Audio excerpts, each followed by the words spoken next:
yang akan dipresentasikan oleh saya Noviana Kusumawardhani NPM 88 dan teman saya Ridwan Ardiyanto NPM 93.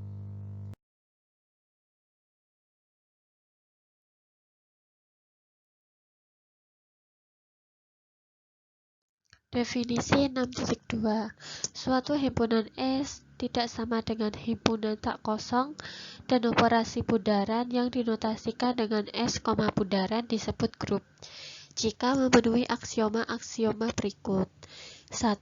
S tertutup terhadap operasi bundaran, artinya untuk setiap A, B elemen S itu A bundaran B bundaran S. Yang kedua, operasi bundaran asosiatif pada S. Artinya untuk setiap A, B elemen S itu sama dengan buka kurung A bundaran B tutup kurung bundaran C. Sama dengan A bundaran buka kurung B bundaran C tutup kurung. Nah, sifat asosiatif ini biasanya terdapat pada bilangan bulat. Yang ketiga, ada unsur identitas. Untuk setiap anggota S artinya terdapat atau ada E elemen S. Nah, itu untuk setiap A elemen S. Jadinya A bundaran E sama dengan E bundaran A sama dengan A. Yang terakhir yaitu yang nomor 4, untuk setiap anggota S mempunyai balikan di S, artinya untuk setiap A elemen S itu terdapat atau ada B elemen S. Artinya A bundaran B sama dengan B bundaran A sama dengan E.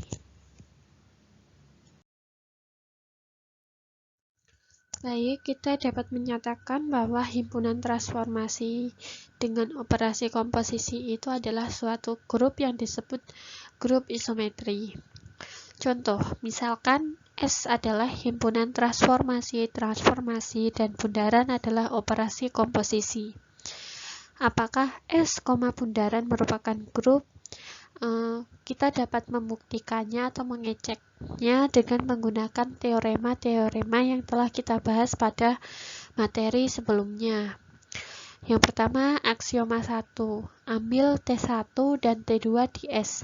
Menurut teorema, komposisi T2 bundaran T1 adalah juga transformasi.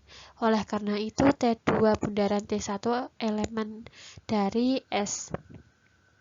Jadi, aksioma ketertutupan terpenuhi. Aksioma 2. Ambil T1, T2, dan T3 di S.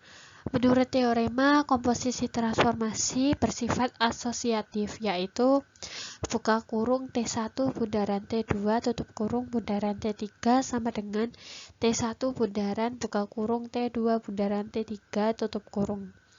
Jadi, dari hal tersebut, aksioma kedua terpenuhi. Selanjutnya, aksioma 3. Ada transformasi identitas I yang didefinisikan IP sama dengan P.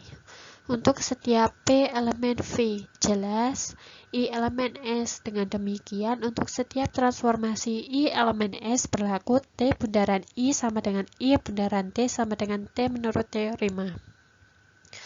Jadi, eksistensi identitas untuk operasi komposisi dipenuhi. Yang terakhir, aksioma 4, yaitu ambil T elemen S. Menurut teorema, setiap transformasi itu mempunyai balikan. Maka dari itu, T bundaran T inverse sama dengan T inverse bundaran T sama dengan I untuk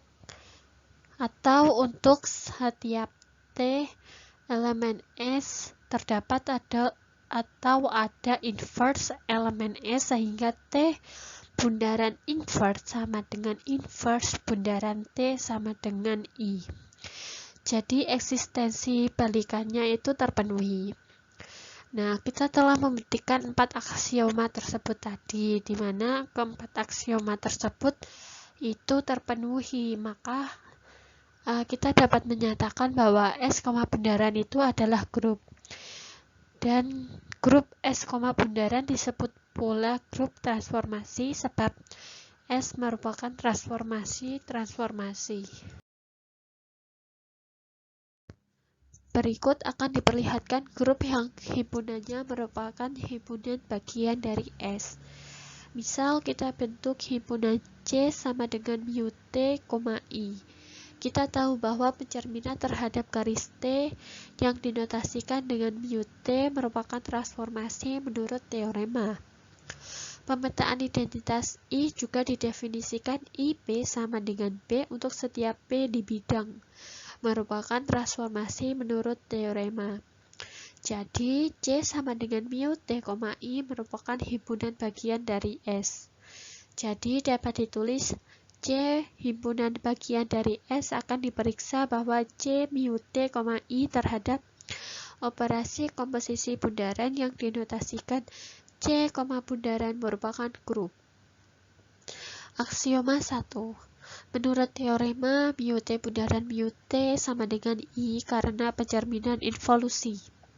Mu T bundaran I sama dengan I bundaran mu T sama dengan mu T untuk sembarang mu T dan I bundaran I sama dengan I.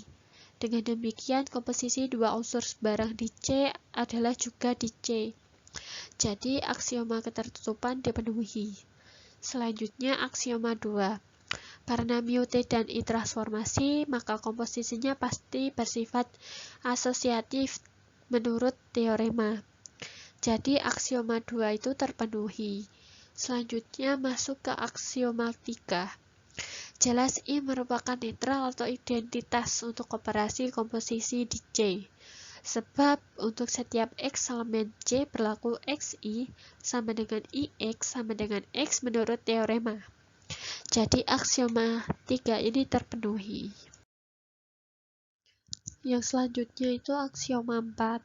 Karena mu T dan I transformasi, maka mu T dan I mempunyai balikan. Menurut teorema, kita tahu bahwa mu T, bundaran mu T itu sama dengan I. Karena pencerminan involusi. Jadi, inverse mu T itu sama dengan mu T. Karena I transformasi identitas, maka balikannya juga dirinya sendiri.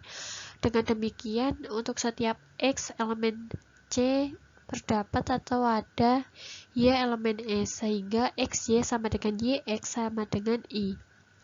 Berdasarkan uraian keempat aksioma tadi, maka grup dipenuhi. Berikut akan diperlihatkan bahwa himpunan isometri dengan operasi komposisi membentuk grup. Karena ada beberapa isometri yang belum diperlihatkan hasil komposisinya, maka terlebih dahulu akan kita perlihatkan komposisi tersebut. Ada 4 isometri dasar yang telah dibahas dahulu, yaitu ada pencerminan, translasi, rotasi, dan refleksi geser. Dari keempat isometri itu, yang termasuk isometri langsung adalah rotasi dan translasi. Sementara itu, yang termasuk isometri lawan adalah pencerminan atau refleksi dan refleksi geser. Yang telah kita bahas pula mengenai dua komposisi pencerminan yang dapat membentuk suatu translasi dan rotasi. Sementara itu, komposisi dari sepasang refleksi, translasi atau rotasi menghasilkan refleksi geser. Bagaimana jika kita bentuk komposisi antara refleksi geser dengan salah satu di antara refleksi, translasi, rotasi, atau dengan refleksi geser sendiri? Apakah akan terbentuk isometri yang baru? Untuk hal tadi, maka kita bentuk komposisi antara refleksi geser dengan translasi. Misal gamma adalah refleksi geser dengan sumbunya garis T, yaitu gamma sama dengan gamma AB bundaran mu T dengan garis AB sejajar T. Dan gamma CD adalah sebuah translasi, maka gamma CD bundaran gamma sama dengan gamma CD bundaran dalam kurung gamma AB bundaran mu T sama dengan dalam kurung gamma CD bundaran gamma AB tutup kurung gamma mu T. Karena translasi dengan operasi komposisi tertutup menurut menurut teorema, maka berarti ada garis EF sehingga gamma CD bundaran gamma AB sama dengan gamma EF. Dengan demikian, gamma CD bundaran gamma sama dengan gamma EF bundaran mu T. Jika garis EF tegak lurus T, maka gamma EF bundaran mu T adalah pencerminan terhadap garis yang sejajar T. Jika garis EF tidak tegak lurus T, maka gamma EF bundaran mu T adalah refleksi geser. Dengan demikian, gamma CD bundaran gamma adalah sebuah pencerminan atau refleksi geser. Bagaimana jika komposisi yang kita tentu adalah gamma bundaran gamma CD? Kita tahu bahwa gamma bundaran gamma CD sama dengan dalam kurung gamma AB bundaran mu T tutup kurung bundaran gamma CD, dan gamma AB bundaran mu T sama dengan mu T bundaran gamma AB. Untuk garis AB sejajar T, maka gamma bundaran gamma CD sama dengan dalam kurung mu T bundaran gamma AB tutup kurung bundaran gamma CD sama dengan mu T bundaran dalam kurung gamma AB bundaran gamma CD tutup kurung sama dengan mu T bundaran dalam kurung gamma CD bundaran gamma AB tutup kurung sama dengan mu T bundaran gamma EF merupakan refleksi atau refleksi geser. Dengan demikian, komposisi refleksi geser dengan translasi adalah sebuah refleksi atau refleksi geser. Berikut kita bentuk komposisi antara refleksi geser dengan refleksi. Misal gamma sama dengan gamma AB bundaran mu T dengan garis AB sejajar T. Mu S adalah refleksi terhadap garis S, maka mu S bundaran gamma sama dengan mu S bundaran dalam kurung gamma AB bundaran mu T sama dengan mu S bundaran dalam kurung mu T bundaran gamma AB tutup kurung sama dengan dalam kurung mu S bundaran mu T tutup kurung bundaran gamma AB. Jika S sejajar T, maka mu S bundaran mu T adalah translasi dalam kurung teorema 4.3. Akibatnya, dalam kurung mu S bundaran mu T tutup kurung bundaran gamma AB adalah translasi dalam kurung teorema 4.8. Jika S berpotongan dengan T, maka mu S bundaran mu T adalah rotasi dalam kurung teorema 5.4. Akibatnya, dalam kurung mu S bundaran mu T tutup kurung bundaran gamma AB adalah rotasi dalam kurung teorema 5.13. Dengan demikian, komposisi mu S bundaran gamma adalah suatu translasi atau rotasi. Bagaimana bila komposisi yang dibentuk adalah gamma bundaran mu S? Kita tahu bahwa gamma bundaran mu S sama dengan dalam kurung gamma AB bundaran mu T tutup kurung bundaran mu S sama dengan gamma AB bundaran dalam kurung mu T bundaran mu S. Jika T sejajar S, maka gamma bundaran mu S adalah translasi. Sedangkan jika T tidak sejajar S, maka gamma bundaran mu S adalah rotasi. Maka dari itu, komposisi refleksi geser dengan refleksi adalah sebuah translasi atau rotasi.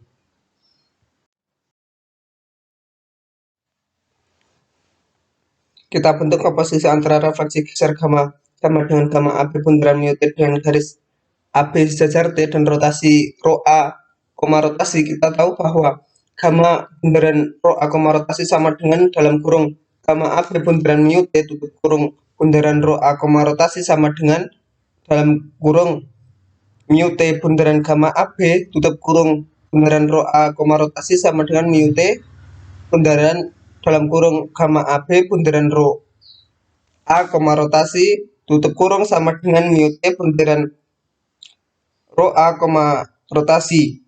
Jika T anggota dari T, maka mu T bundaran ρ C, rotasi adalah mu S dengan S melalui B, dan jika C bukan anggota dari T, maka mu T bundaran rho C, rotasi suatu refleksi geser. Dalam kurung, lihat uraian sebelum mendapat definisi 6.1. Bagaimana bila komposisi yang dibentuk adalah rho A, rotasi bundaran gamma? Kita tahu bahwa rho A, rotasi bundaran gamma sama dengan rho A, rotasi bundaran dalam kurung gamma AB bundaran mu T. Tutup kurung sama dengan dalam kurung rho A, rotasi bundaran gamma AB tutup kurung bundaran mu T sama dengan rho B, rotasi bundaran mu T adalah suatu pencerminan atau refleksi geser. Jadi komposisi antara refleksi geser dengan rotasi adalah refleksi geser atau pencerminan. Sekarang akan kita tentukan komposisi dua buah refleksi geser. Misal gamma 1 sama dengan gamma AB bundaran mu T dan gamma 2 sama dengan mu S bundaran gamma CD dengan gamma 1 tidak sama dengan gamma 2.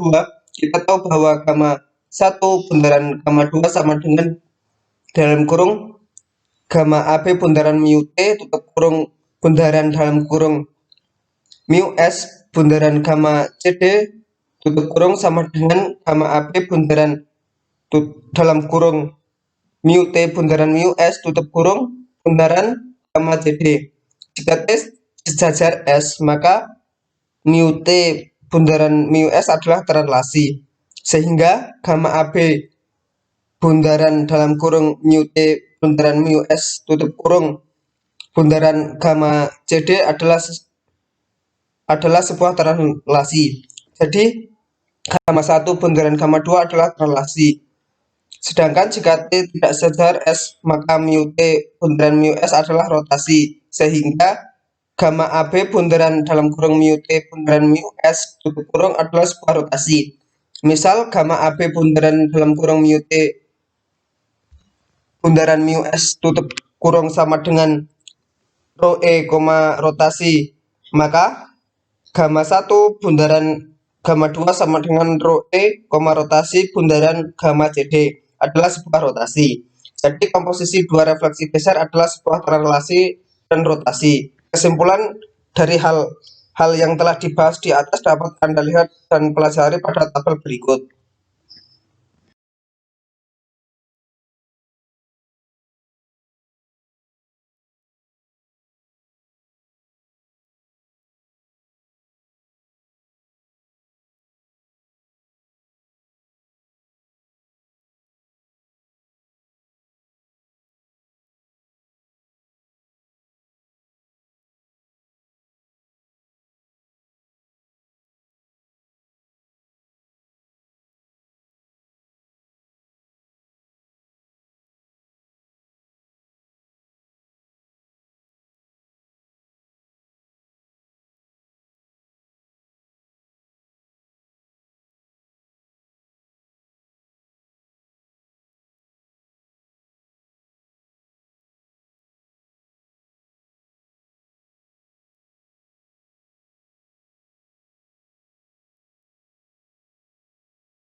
Selanjutnya, tabel tadi disebut tabel Cayley dengan operasi komposisi isometri. Nama Cayley diambil dari nama orang yang menemukan ide pertama mengenai model hasil operasi dalam bentuk tabel tadi, yaitu Arthur Cayley. Dapat disimpulkan bahwa tak ada isometri lain sebagai hasil komposisi dua buah isometri yang telah kita bahas, yaitu refleksi, translasi, rotasi, dan refleksi geser. Dengan demikian diperoleh teorema 6.9. Teorema 6.9. Himpunan isometri G yang anggota-anggotanya refleksi, translasi, rotasi, dan refleksi geser adalah tertutup terhadap operasi komposisi. Dengan menggunakan teorema 6.9, maka bila kita bentuk komposisi terhingga dari isometri-isometri pada G hasilnya selalu pada G. Maka dari itu, tak ada isometri lain selain isometri yang ada pada G. Bagaimana mengenai setengah putaran? Setengah putaran adalah sebuah rotasi yang pusatnya adalah min 180 derajat dan 180 derajat. Maka jelas isometri ini juga merupakan anggota G. Kembali ke pertanyaan awal, yaitu kita akan memperhatikan bahwa himpunan isometri dengan operasi komposisi adalah sebuah grup. Apakah G himpunan dan yang dimaksudkan bundaran adalah operasinya? Apakah himpunan G bundaran merupakan grup? Untuk itu kita periksa sebagai berikut. Untuk aksioma 1, menurut teorema di atas tadi operasi bundaran tertutup pada G, jadi aksioma 1 terpenuhi. Untuk aksioma 2, karena anggota G terdiri dari refleksi, translasi, rotasi, dan refleksi geser yang merupakan isometri, operasi komposisi bersifat asosiatif, jadi aksioma 2 terpenuhi. Untuk aksioma 3, identitasnya adalah I dengan I dalam kurung X sama dengan X, di mana transformasi identitas I seperti di atas merupakan isometri. Jadi aksioma 3 terpenuhi. Untuk aksioma 4, isometri di G merupakan transformasi. Sementara itu, setiap transformasi memiliki balikan. Jadi setiap anggota G memiliki balikan. Misal mu T balikannya mu T, rho A, rotasi balikannya rho A, min rotasi, gamma AB dan gamma CD mu V. Balikannya adalah mu V, gamma CD. Jadi aksioma 4 terpenuhi. Keempat aksioma di atas dipenuhi, maka himpunan G bundaran merupakan grup. Karena G merupakan himpunan isometri, maka himpunan G bundaran merupakan grup isometri. Lihat kembali contoh grup himpunan C bundaran dan himpunan S bundaran pada halaman 6.19 dan 6.20. Karena C himpunan bagian dari S, maka grup himpunan C bundaran merupakan subgrup dari himpunan S bundaran. Definisi 6.3, jika H himpunan bagian dari G dengan H tidak sama dengan himpunan kosong, himpunan G bundaran adalah grup, dan jika himpunan H bundaran grup, maka himpunan H bundaran disebut subgrup dari grup himpunan G bundaran.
Contoh 6.4. Perhatikan bahwa himpunan rotasi-rotasi yang pusatnya tidak tertentu dengan operasi komposisi merupakan grup. Penyelesaian. Aksioma 1. Sifat ketertutupan. Ambil dua rotasi yang pusatnya A. Misal, rho A, rotasi 1 dan rho A, rotasi 2. Maka rho A, rotasi 1 bundaran rho A, rotasi 2 sama dengan rho A, rotasi 1 plus rotasi 2. Merupakan rotasi dengan pusat A dan besar sudut rotasinya antara 180 derajat sampai dengan 180 derajat. Aksioma 2. Karena sifat asosiatif berlaku pada operasi penjumlahan bilangan real rotasi 1, rotasi 2 dan rotasi 3 yaitu dalam kurung rotasi 1 plus rotasi 2 tutup kurung plus rotasi 3 sama dengan rotasi 1 plus dalam kurung rotasi 2 plus rotasi 3 tutup kurung. Maka dalam kurung rho A, rotasi 1 bundaran rho A, rotasi 2 tutup kurung bundaran rho A, rotasi 3 sama dengan rho A, rotasi 1 bundaran dalam kurung rho A, rotasi 2 bundaran rho A, rotasi 3 tutup kurung. Jadi aksioma 2 terpenuhi. Untuk aksioma 3 ada rotasi identitas yaitu rho A, 0 sedemikian rupa sehingga rho A, rotasi 1 bundaran rho A, 0 sama dengan rho A, 0 bundaran rho A, rotasi 1 sama dengan rho A, rotasi 1. Jadi aksioma 3 terpenuhi. Aksioma 4 untuk setiap rotasi rho A, rotasi 1 mempunyai balikan yaitu rotasi rho A, rotasi 1 sedemikian sehingga rho A, rotasi 1 bundaran rho A, rotasi 1 sama dengan rho A, min rotasi 1 bundaran rho A, rotasi sama dengan rho A, 0. Jadi aksioma 4 terpenuhi. Keempat aksioma grup di atas terpenuhi, maka himpunan R bundaran adalah grup. Terima kasih atas perhatiannya. Wassalamualaikum warahmatullahi wabarakatuh.